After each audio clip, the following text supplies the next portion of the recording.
Ooh, this feels so crisp. I am very happy right now. That's a short throw shifter. Let's talk about how this compares to the stock. I'll probably measure what the shifts are like and then I'll switch them. And while I do that, I can show you the install once I get this in, and then I can compare them on a drive or something like that. Let's get to it. It's hard to do this on my lap like this, but as you can see here is about 10¼ mil. 10.24. It's probably a little bit like 10.25, but this is as good as I'll get on my lap like this. So it's about 10 mil raised with spacers consisting of a nut and 3 washers. And this has been cut and re-welded and painted over. So what's nice is this is all painted black and the original one's all bare metal and rusty. It looks like it's got a new shifter bushing kit because there's no play in this. This is nice. This thing, a little bit loose. I did buy a new bushing set, but since I found this thing, I guess I don't need to use it. All right. What is a short throw shifter, you ask? Why do you need it? I don't think you need it, but I'm sure you'll want it. But this is what it does. It helps you shorten the distance between the gear shifts, so it makes it easier to shift. Well, it theoretically increases the amount of pressure you need because you get less leverage, but it shortens the distance between the gears, so theoretically your gear shifts will be shorter when you're shifting. So let me demonstrate here. This is a stock shifter. Normally when you go into first, you would go whoop like that, and then you're going to go into second.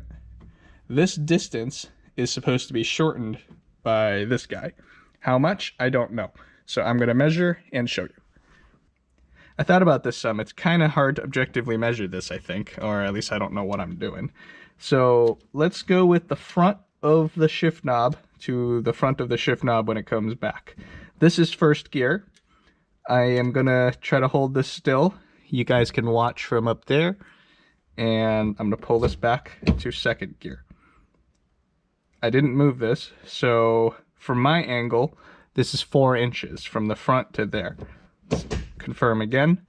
That's about the front. Yeah, there we go. That's a little bit less than 4. It's like 3 7/8. I don't know what that is in millimeters, so deal with it. I assume all the gears should be like that. So this is third to fourth. Yeah, it's about the same distance. So that's how I'm going to measure it. If I did it wrong, you can yell at me in the comments. Too bad. Let's get this uninstalled and install the new one. It doesn't look too hard. Looks like it's just 4 mounting points and these 2 mounting pins for the shifter linkage, and I got to look at how the linkage comes off. I can show you that in a bit. There are 4 nuts. 1 nut here, 1 nut on the other side, 1 right there, and 1 right here. This is what holds the entire assembly to the car. They are 12mm nuts. Get a 12mm socket and you should be able to twist those right off. These 2 clips right here are just pushed in. They are similar to the brake line clips seen in my coilover install video. They're just friction fit. You just slide them in. So what you got to do is pry them up from below. This is why I said it might be easier with the seat out, because then you get more room. But I think if I use my pry bar right here and cover my eyes, I should be able to get that out. Ow! Yeah. There you go. I punched the floor and that's what hurt. Actually, no, I punched my screwdriver. That's why. Alright.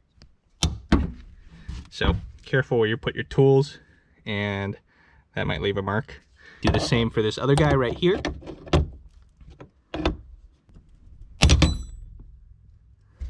Alright. There you have it. Both linkages are released from the clips. Alright, I went through the whole hassle of removing my 4 14mm bolts to remove my seat for you guys. This way you get a nice view of those cotter pins on the shifter linkage there. Remove those pins and that should pop right off. Then you can remove the whole assembly and put the new one on. I'm just going to use a big screwdriver. That should come right out. There we go. Do the same for that guy in there. So it looks like I'm going to push this in, twist it up to get that hook out, and then wiggle it loose, and then lose my cotter pin. Those look a bit goopy, so I'm going to put some gloves on. Slide them off. Oh, this one had a whole bunch of spacers on them. Don't lose those. Let's remove those 12mm bolts from earlier.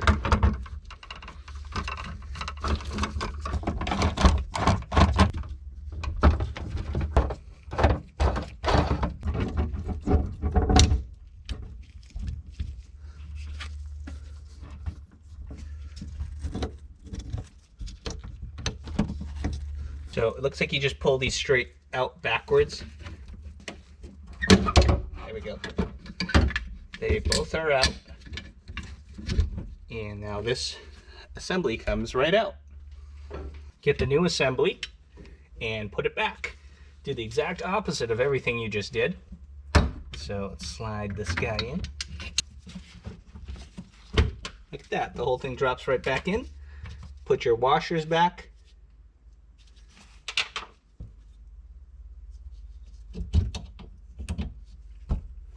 Slide your linkages back on. Put your washers back on too. The inside one of mine had two, a really thin one and a regular sized one. And the outside one only had one. I don't know if that matters, but that's how I'm going to put them back. Put the cotter pin back in. Pretty simple. It's a little bit tricky because that inner one has like this weird like spring washer, I guess. I don't know what this thing's called, but it's definitely bent on purpose, so it probably applies some tension on the system. So get this back in here.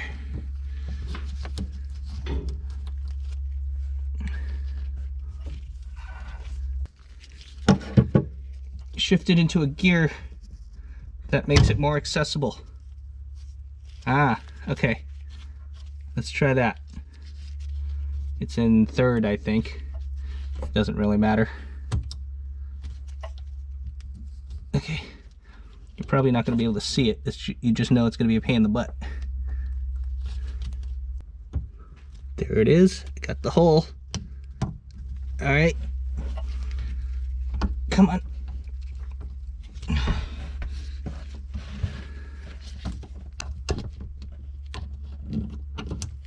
There it is.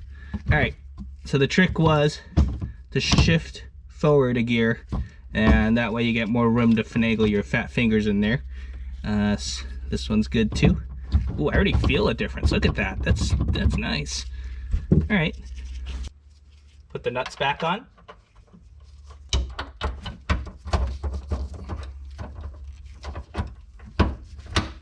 Don't forget these clips. Put it in the groove. Put it in the groove. And use a hammer. You